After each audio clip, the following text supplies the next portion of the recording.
Hey there, welcome to the Cooking Thing Thanksgiving Day special.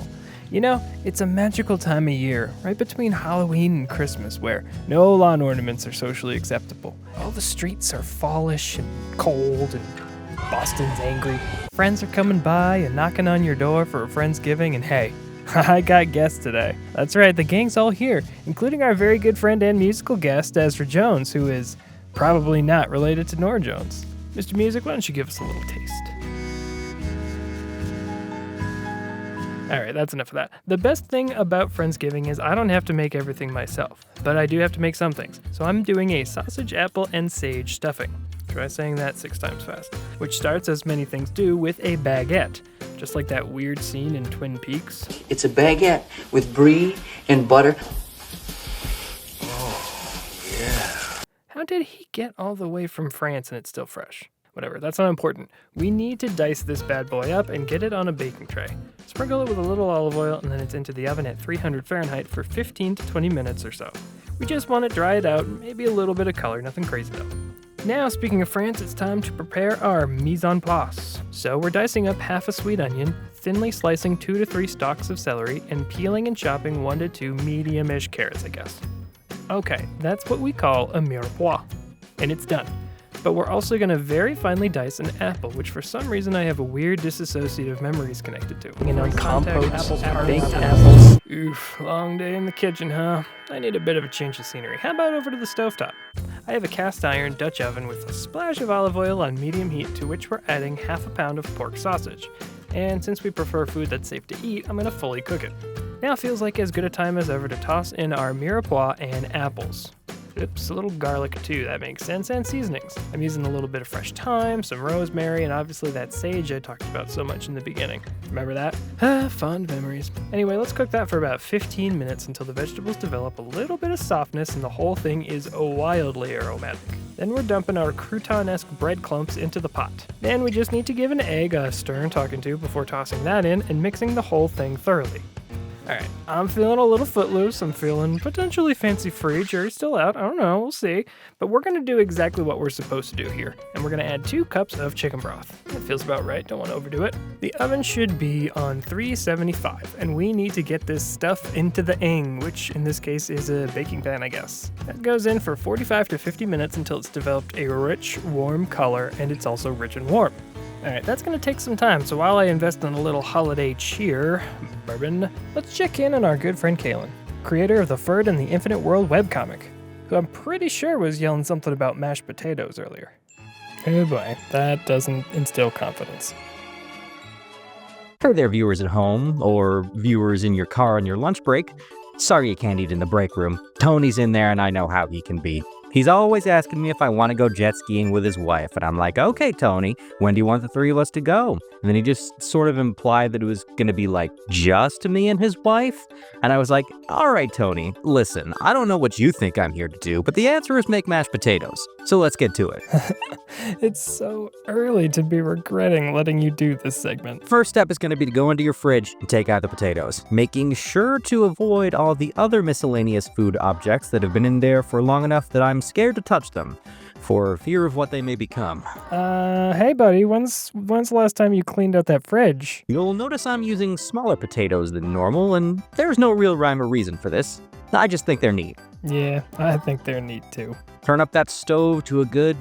well, my stove doesn't really have temperature settings, so let's just say hot. Like really hot. Like Hot Fuzz starring Simon Pegg and Nick Frost hot, but not the Hot Chick starring Rob Schneider hot. And there is a difference. It's true. Now you're gonna need to grab your pot of choice and fill it up with some water so it can boil. And David, I know what you're gonna say. You're probably thinking, wow, Caelan, that's a really big pot. I mean, it's a pretty normal size for a pot, I think. Well, David, I'll let you know that I definitely didn't buy this large cooking pot thinking about all the potential things I'd cook in it, only to realize it was too big for my fridge even if I rearranged the shelves around, and now I'm too stubborn to buy a new pot because I already spent all the money on this one, because that's certainly not what I did. Yeah, as your friend, you're right. You've been saying some concerning things. I made this bed of a life, David, and now it's mine to lay in. Okay, well, only moderate judgment here. Anyways, let's get those potatoes in the water, along with a little bit of garlic salt for flavor. After a good 15 to 20 minutes, when they're all nice and soft, drain that water and get to mashing. Before you do, let's add some milk, which is the rich man's water, and some butter, which is the rich man's no butter. As for how much, half a stick of butter should do, and just enough milk to get it to your preferred consistency. Just fluffy enough while also not getting too runny. Oh, not peeling your potatoes, huh? That's a little rustic. That's fun. Yeah, I just didn't want to. Oh, well, still, it's fun. I'm pretty sure there's some sort of vitamins in there that are good for you, like Adderall. That's definitely not in there. Do not put Adderall in your mashed potatoes. But if you think that's all we're adding, you're dead wrong. Meet my boys: garlic powder, onion powder, salt, pepper, and paprika. You know the cast of Dragon Ball? My rule of thumb is that if it was a character on Blue's Clues, it's probably good for potatoes. Mix it up and bam, you've got yourself some mashed potatoes. Now just let me finish this up and my famous stirred potatoes. Now, if you'll excuse me, David, I'll be exercising the greatest principle of cooking, the minute and 35-second rule.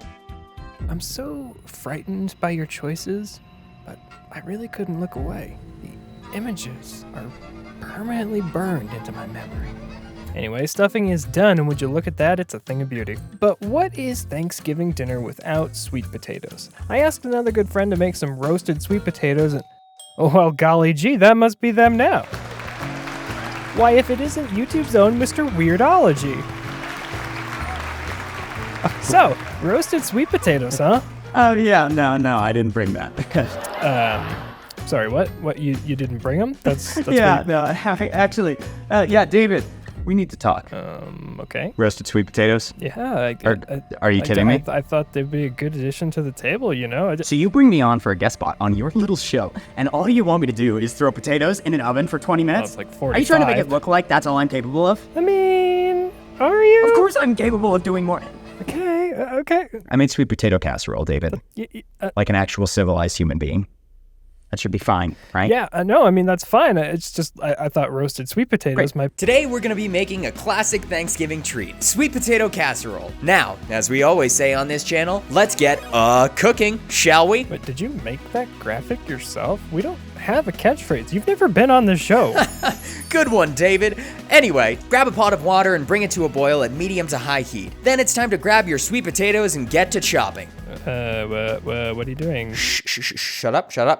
I'm practicing my form. Now, some people might suggest that you use canned sweet potatoes instead of actual sweet potatoes. But I guarantee you that if you go through the effort to prepare real, fresh sweet potatoes, you'll taste the difference, and you'll thank me later. Okay, we don't gatekeep the kitchen, remember? I told you that. Now, once you've finished chopping and peeling the potatoes, place them in the pot and let them boil for about 25 minutes or until they're soft. And now, while we're waiting for the potatoes to soften, let's quickly make the pecan topping. Start by mixing 1/3 cup of flour, 4 tablespoons of butter, and 1 cup of brown sugar in a large bowl. Once a nice clumpful texture is formed, add the pecans into the mix and set everything aside for later. It's not clumpful, it's wet, grainy sand. I'm fine.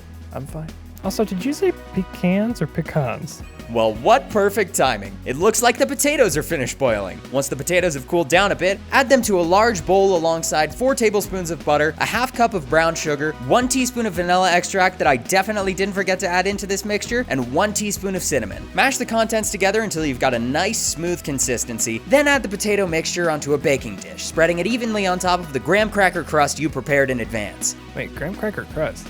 Seems a little bit decadent. Oh, did I not mention? I thought that just a regular old sweet potato casserole might be a little bland. So I made my own original recipe for a graham cracker crust base. Let me show you how I did it. First, let's take a package of graham crackers and place them into a plastic bag. Then we'll pound the crackers into a nice fine powder and pour everything out into a bowl alongside a 1/2 cup of melted butter. Wait, that's just my graham cracker crust recipe, isn't it? Now, unlike earlier when we broke up those crackers like Pete Davidson breaking up with insert name here, Okay, just taking my joke, that's fine. we're going to add a 1/4 cup of brown sugar and a touch of cinnamon to the bowl and bring everything together, like when Pete Davidson gets together with the person who, like whoever the next person who's going to date Pete Davidson will be. Wow, really stuck the landing, huh? Listen, I heard he's healing, so good for him. Good for Pete. Once that's finished, we're going to use a glass to shape the crust. Okay, well now you're just fully using my footage. And once we've properly pressed our crust, we'll leave it in the fridge to cool for about 30 minutes. And while you're waiting for the crust to cool, be sure to preheat your oven to 375. This is especially important for any similar recipe that calls for the use of eggs because, and this is a food science fact that this channel may not have informed you of, but if you don't properly cook eggs, you could actually risk getting seriously sick from a little-known illness called salmonella. I mean, obviously it's salmonella, but did you just find out what that is? Once you've poured the potatoes onto the graham cracker crust, top the dish with the pecan mixture. Okay, you are switching pronunciations, that's fine. And add 2 cups of marshmallows before throwing the casserole in the oven for 20 to 25 minutes, or until the marshmallows have a nice golden brown texture to them. Once the casserole is cooled a bit, feel free to add any garnish that you think might add a splash of excitement to this dish. I just used some things that I happen to have lying around, like these roasted brown sugar cinnamon sweet potato slices. Oh yeah, you just happen to have those lying around, huh? Or maybe some whipped cream and extra marshmallows. Alright, well it's actually pretty normal. And of course, don't forget to finish this casserole off with some nice, classy golden food glitter. Right, that's not gatekeeping the kitchen at all. Voila! There you have a perfectly tasty sweet potato casserole to add to your Thanksgiving table. Hopefully that wasn't too complicated of a recipe. Right, David? Sure thing, hun. Hey, you want a festive holiday-themed cocktail made by my on-again, off-again co-host and full-time spouse? Why is Ty early? Who arrives early to a party? Doesn't everyone know you're always supposed to be at least 20 minutes late? Fine, let's do this quickly then. If you're into fruity beverages that will get you feeling the good stuff fast, this one's for you. Start with some ice cubes in your shaker, add 2 jigger shots of rum, and half a cup of cranberry juice. Shake it all up and pour. No, that's not it. I'm not that boring. Add a splash of orange juice and a 1/4 cup of ginger ale. Garnish because we fancy, and serve. Ooh, is that sweet potato casserole? It's nice to see someone has good taste. I heard that. Well, the gang's just about all here. Hey, I'll let myself in. Oh, if it isn't YouTube's very own Geosphere already in my living room, would you, what'd you bring for Thanksgiving? Stuffed Brussels sprouts. I would have made them myself, but I sort of went on a hiatus of sorts. Wrote a book, changed my identity, lived in the Ozarks, made a few enemies, deep fried a turkey, crashed the housing market, and then I remembered it was Thanksgiving. Wow, that's a busy month, huh? So glad you could make it. Oh, you have no idea. Hey, you got those Brussels sprouts for me, right? I'm just gonna be here on this year's couch. Okay, so what do you want me to do? Just wash them? Yeah, whatever you think is best, champ. Frankly, I'm not allowed within 100 feet of a kitchen after the turkey incident. Okay. Hey, you get the Macy parade? The what now? What? I said what? I can't hear you without Macy. Okay, it's on channel 2. What am I doing with these? Oh, cut off the stems and cut them in half. That unlocks the flavor. I don't know if that's true, but okay, it's your dish. Hey, Allegra, play Macy parade. Okay, first off, it's Alexa, and secondly, this is not an Amazon TV, so there is no Alexa. Just turn it to channel 2. Really? I thought Allegra was... Oh, wait, never mind. That was math class. Hey, while you're at it, you should dice up half an onion. Why do you just randomly have half an onion? Don't ask questions. Okay, I'm just gonna chop it. How'd you get in here, by the way? I'm your uncle. That doesn't answer the question, and also, you're not my uncle. Hey, just because I'm not blood related doesn't mean I'm not your uncle. And don't forget the bacon. Make it small. Make it crispy. And, oh yeah, and cook it. Yeah, oh, okay. Hey, what do you have to drink around here? I mean, there's a cocktail or beer or wine or whatever. That's okay. I brought my own Cory Negroni. Why'd you ask then? And what is that? A little gin, a little wine, vinegar to disinfect the human microbiome. Just so you know, audience, if he's giving me that recipe, I am not making it anytime soon. Hey, this saved me in the Ozarks. Oh, and throw the onions in. I just did. You really couldn't have done this yourself. Anyway, once those are a little translucent, throw in the sprouts in a little water. Cover it up. Yeah, like the moon landing. There it is. Okay, how long do these need to cook for? 15-ish, just until the sprouts are soft. You'll know, buddy. You'll know. Great. Thanks for coming. Hey, you want to visit my newest crypto project? All right, well, that's done. Ezra, did you bring anything? Just music?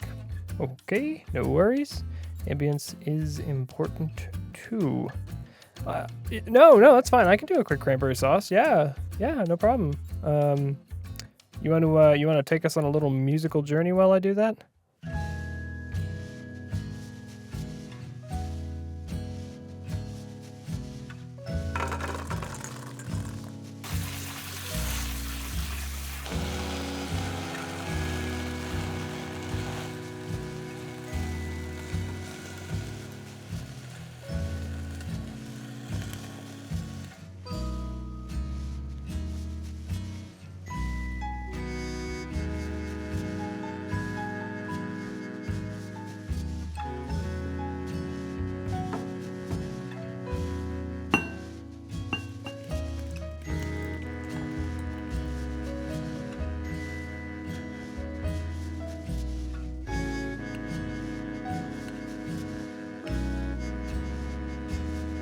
Well, happy Thanksgiving, everyone.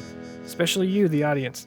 From our little family to yours, let's enjoy the good times. Be thankful for getting through the bad times, and remember that whatever the next year brings, we lean on each other when we need it. I'm thankful for everyone watching, and, did no one make a turkey? Nobody made a turkey. man? I don't want to hear What are we even doing here? We're just gonna potatoes? Potatoes?